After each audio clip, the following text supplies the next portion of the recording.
विप्रो गुप्ता है। मैं डलसा जम्मू के ट्रेड मीडिएटर हूँ। अल्बर्ट आइंस्टाइन ने कहा था कि हर कठिनाई के बीच में एक अवसर होता है। मीडिएशन का काम है कि उस अवसर को निकालना और स्वतंत्र तरीके से पार्टीज के बीच में जो डिस्प्यूट है उसको सॉल्व करना।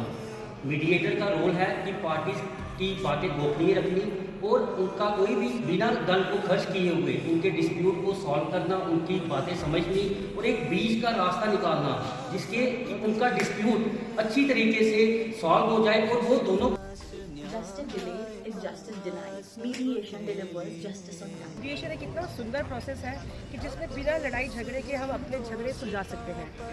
यूजुअली ये क्या होता है कि एक थर्ड पार्टी, न्यूट्रल पार्टी होती है जो दोनों जो पार्टीज लड़ाई कर रही है उनके बीच में बैठ के एक समझौता में आती है, जो समझौता पार्टी खुद अपनी तरह से चुनती है।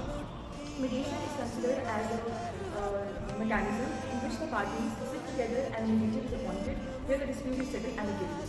This is not time consuming and less expensive in nature and the most effective way to settle out the dispute out of the court or in court.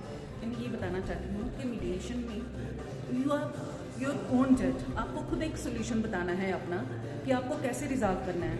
उसमें हम एक मीडिएटर की तरह होते हैं बट हम न्यूट्रल होते हैं। हम आपको वे आउट बताते हैं कि भाई आप किस सारे केसेस आते हैं अलग अलग तरह के, जैसे हो गए मैट्रिमोनियल केसेस हो गए, 138 के केसेस हो गए, लैंड डिस्प्यूट हो गए, हम सबके साथ डील करते हैं। इसमें हमारा रोल ये होता है कि हम एक थर्ड पार्टी की तरह उसमें एक्ट करते हैं। थर्ड पार्टी का ये मतलब होता है कि हम इंटरवीनर होते हैं, हम दोनों पार्टीज की सुनते हैं, दोनों को इंटरेक्ट करवाते हैं और दोनों के मसले हम हल करते हैं। इससे ये होता है कि हमारा जो कोर्ट का टाइम जो है वो सेव होता है और हम अच्छी तरह से केस को सॉल्व कर सकते हैं। मज़लूमों को न्याय मिलेगा अपने इस हिंदुस्तान पर।